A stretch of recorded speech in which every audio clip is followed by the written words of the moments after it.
नमस्कार दोस्तों, स्वागत है आपका हिंदी नॉलेज शो में। तो दोस्तों, आप लोगों को याद होगा कि अब से कुछ 15 दिन पहले मैंने आपको खबर दी थी कि ताइवान, ईरान समेत बहुत सारे देशों ने भारत से चाय खरीदना बंद कर दिया है और साथ ही ये भी कहा है कि हम भारतीय चाय अब नहीं खरीदेंगे। इसके पीछे कारण ये दिया गया था कि भारतीय चाय में बहुत ज़्यादा पेस्टिसाइड हैं। मतलब भारत में जो चाय के बागान हैं वहाँ पर कीट पतंगों को या खरपतवार को ख़त्म करने के लिए बहुत सारे केमिकल का सहारा लिया गया है। इसीलिए जो भारतीय चाय है उसमें केमिकल का कंटेंट बहुत ज़्यादा पाया गया है जो स्वास्थ्य के लिए हानिकारक हो सकता है।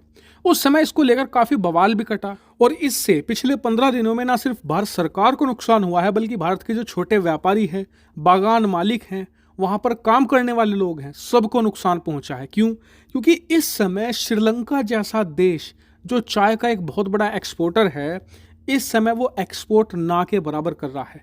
ऐसे में भारत के लिए एक बहुत ही बड़ा मौका था कि हम भारी मात्रा में चाय बेच सकते थे अंतर्राष्ट्रीय मार्केट में और मोटा मुनाफा कमा सकते थे, जिससे कि हमारे यहाँ पर छोटे व्यापारियों को, चाय बागान के मालिकों को और वहाँ पर काम करने वाले लोगों को सबको बेनिफिट होने जा रहा था। और इसके अलावा जो चाय हम एक्सपोर्ट करते उसके बदले हमें डॉलर मिलता, विदेशी मुद्रा मिलती, जिससे कि हमारा विदेशी मुद्रा भंडार भी बढ़ता।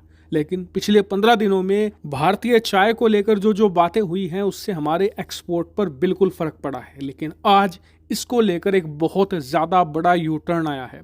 दरअसल अंतर्राष्ट्रीय मार्केट में इस समय चाय इतनी कम उपलब्ध है कि उसकी कीमतें लगातार आसमान छू रही है और भारत जैसा एक बड़ा एक्सपोर्टर ही इस समय एक्सपोर्ट कर पा रहा है, वरना बाकी के जो चाय एक्सपोर्ट करने वाले देश हैं उनके वहाँ पर महंगाई बढ़ चुकी है। ऐसे में वो अपनी मार्केट में चाय ज़्यादा से ज़्यादा बेच रहे हैं ताकि वहाँ पर जो चाय के दाम हैं वो कम रहें, क्योंकि मार्केट में जितनी ज़्यादा चाय होगी और ख़रीदार कम होंगे तो चाय की कीमतें गिरती हैं।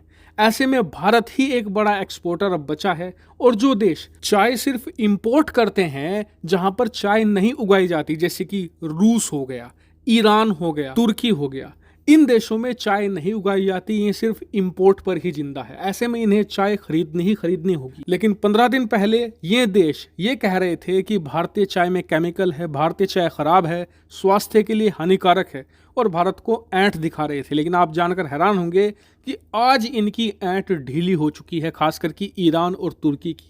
दरअसल ये देश भारतीय बाजार में लौट आए हैं और भारतीय चाय ही अब खरीद रहे हैं। स्क्रीन पर आप आर्टिकल देख सकते हैं और आने वाले समय में कहा जा रहा है कि ये भारतीय चाय को भारी मात्रा में खरीदेंगे, क्योंकि इंटरनेशनल मार्केट में चाय लगातार कम उपलब्ध हो रही है। ऐसे में उनकी जो कीमतें हैं आसमान छू रही हैं और तमाम देश भारी मात्रा में अभी चाय के स्टॉक अपने देश में रखना चाहते हैं और इसीलिए भारतीय चाय की डिमांड अब एक बार फिर से आसमान छूने लगी है और ये भारत की एक बहुत ज़्यादा बड़ी जीत है। लेकिन मैं यहाँ पर एक डिस्क्लेमर ऐड कर दूँ कि भारत एक बात के लिए बहुत सावधान रहे, तुर्की के बारे में। तुर्की एक ऐसा देश है, उसने गेहूं के वक्त भी यही किया था, भारत से भारी मात्रा में गेहूं की खेप मंगवाई और एंड टाइम पर हमारी गेहूं लेने से मना कर दिया, जिससे कि भारतीय गेहूं को बदनाम करने की कोशिश करी गई। ऐसे में चाय के केस में भी भारत ये ध्यान रखे कि उनसे चाय के ऑर्डर लेते वक्त भी सावधानी बरती जाए, उनसे शुरुआत में ही हर एक चीज़ कंफर्म कर ली जाए, पेमेंट पहले ही ले लिया जाए, तब जाकर इन्हें चाय दी जाए। ऐसे में तभी ये सुरक्षित है, वरना ये लोग भारत को बदनाम करने की कोई भी मौका नहीं छोड़ने वाले। हालांकि आपका इस पर क्या मानना है कमेंट करके जरूर बताएगा। फिलहाल इस वीडियो में इतना ही। Thank you very much for watching video.